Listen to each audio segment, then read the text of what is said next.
అస్మద్గురుభ్యో నమః.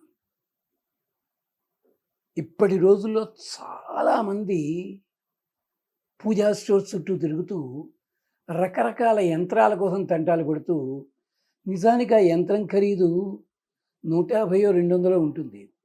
దానికి 3000 పెట్టి కొనేసి పట్టుకొచ్చి అది ఎక్కడ పెట్టాలో తెలీదు.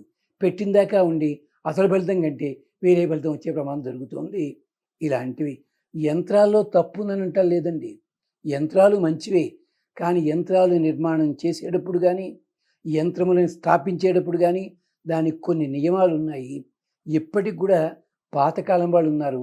ఆ యంత్రాలు చేసేవాళ్ళు ఆ యంత్రము చేసే 10 రోజులు కూడా వాళ్ళు ఎంత నిష్టగా ఉంటారంటే, పూజలు చేసే వాళ్ళకంటే అంత నిష్టగా ఉంటారు వాళ్ళందరూ కూడా.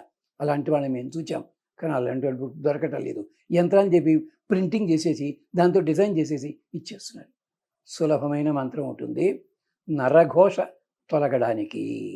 దీనికి సులభమైన మంత్రం ఒకటి చెప్పుకుందాం. చూడండి, ప్రయత్నించండి. ఒక్క 20 రోజులు ప్రయత్నించండి, 27 రోజులు. కుదరకపోతే మానేద్దరు కానీ ఏం పర్వాలేదు. బాగుందనిపించిందా కొనసాగించండి. రోజు ఉదయం పూట అంటే 6:30 అవుతుండగా శుచిగా గుమ్మం ముందు దీపం పెట్టండి. ఏ దీపమైనా పర్వాలేదు. రాత్రిళ్ళు కూడా సాయంకాలం 6:30 దాటి చీకటి పడతా గుమ్మం ముందు ఒక దీపం పెట్టండి. అలాగే ఒక 1/2 కిలో సైజు ఉన్నటువంటి పటిక బెల్లం కాదు, పటిక, అది ముక్క 1/2 కిలో ఉండక్కర్లేదు, కొంచెం అలాంటి ముక్క ఒకటి మీరు ఇంటి ముందు గుమ్మడికాయ వేలాడతారు దాని మీద పెట్టండి.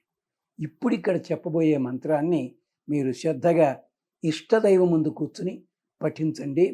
27 సార్ల, 54 సార్ల, 108 సార్లు, అది మీ ఇష్టము. ఆ పని చేయండి. నైవేద్యము 2 అరటిపళ్ళు, గ్లాసుడు పాలు, ఇది నైవేద్యము. వీలైతే మీరు ఎర్రటి రంగులో ఉండే పదార్థాలు ఏమన్నా ఉంటే, అంటే ఏమిటి, మామిడి పండు కొంచెం ఎర్రగా ఉన్నది, ఇలాంటివి నివేదన చేయండి. అలాంటివి మిరపకాయలు పెట్టమని అంటలేదు నేను. గమనించండి. ఏమిటది? నరఘోష తొలగడానికి అర్యమణం బృహస్పతిం ఇంద్రం దానాయ చోదయ వాతం విష్ణుం సరస్వతీం సవితారంచ వాజినం. వీళ్ళందరూ దేవతలు. మనకి అన్ని కోరికలు నెరవేరుస్తారు. మన శత్రువులు ఉంటే తొలగిస్తారు వాళ్ళు దేవతలంతా. మనం ఆ దేవతల్ని పట్టించుకోం. అక్కడ నవగ్రహాలు ఎక్కడ పెడతాం తప్ప. ఋగ్వేదం ఎప్పుడు కూడా, ఋగ్వేదం, యజుర్వేదం, సామవేదం దేవతలందరికీ సమానమైన గౌరవం ఇచ్చింది. ఇంద్రుడు గొప్పవాడు, విష్ణువు గొప్ప, శివుడు, బ్రహ్మ ఉన్నారు, లేదని అంటలేదు. కానీ ప్రతి దేవత కూడా మన శరీరంలో ఉంటారు, గుర్తుపెట్టుకోండి. దానికి మళ్ళీ ఐతరేయ మనిషి చెప్తుంది అందంగారు. అందుకంటున్నారు అర్యమణం. అర్యముడంటే సూర్యునిలో ఒక రూపము, ధనపతి, ధనాన్ని కలిగించేవాడు అర్యమా. అంటే దానం కలిగించేలాంటి బుద్ధి కలిగించేవాడు, దానానికి తగినట్టు ధనాన్ని ఇచ్చేవాడు. బృహస్పతిం. బృహస్పతి అంటే రాక్షసులు ఎంతమంది అయినా ఇంద్రుడి మీదకి వచ్చారు కానీ బృహస్పతి మీదకి రాలేకపోయారు. శచీదేవికి అద్భుతమైన రక్షణ కలిగించినాడు బృహస్పతి మాత్రమే, గుర్తుంచుకోండి. అలాంటిది సాక్షాత్తు లక్ష్మణస్వామిని కాపలా పెడితే సీతమ్మని లంకకి పంపించాడు పెద్ద మనిషి. కానీ ఎంతమంది రాక్షసులు ఎంతమంది వచ్చినా బృహస్పతిని దాటి శచీదేవి వంకే ఒళ్ళు వెళ్ళలేదు. బృహస్పతిం ఇంద్రం, అధికారం కలిగిన వాడు. దానాయ చోదయ. మేమంతా కూడా సంపద ఉండాలి మాకు. ఎందుకని? నలుగురితో పంచుకోవడానికి. దానాయ, మేము కడుపు మార్చుకుని దానం కాదు.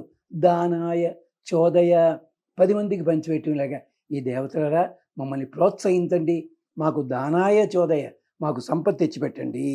అంతేకాదు వాతం, వాయుదేవుడు ఉన్నాడు. ఎక్కడ పడితే అక్కడ ప్రవేశించగల మహానుభావుడు. వాతం విష్ణుం, సర్వవ్యాపైన పరమాత్మ విష్ణుం సరస్వతీం. మా నోటి వంట వచ్చే వాక్కుందే సరస్వతి. సరస్వతి అంటే చమత్కారం. వరుణదేవుడు కూడా పేరుంది, జలము. అంచేత సరస్వతీం సవితారం చ వాజినం. అగో సవిత. సవిత అంటే సూర్యుడు. సువతి ప్రేరయతి. మనం ఎప్పుడు పడితే అప్పుడు నిద్రలేస్తాం. కానీ పక్షులు చూచారా, పొద్దున్న కన్ను తెరిచాయంటే మళ్ళీ రాత్రి 8, 9 దాకా నిద్ర పోవి. మనకేమిటి, రోజులో 14 సార్లు నిద్రపోతుంటాం.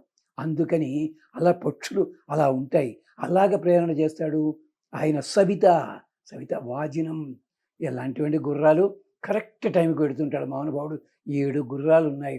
రథసారథికేమో తొడలు లేవు పెద్ద మనిషికి. అంగవికలుడు, దైవాంగుడు ఆ పెద్ద మనిషి.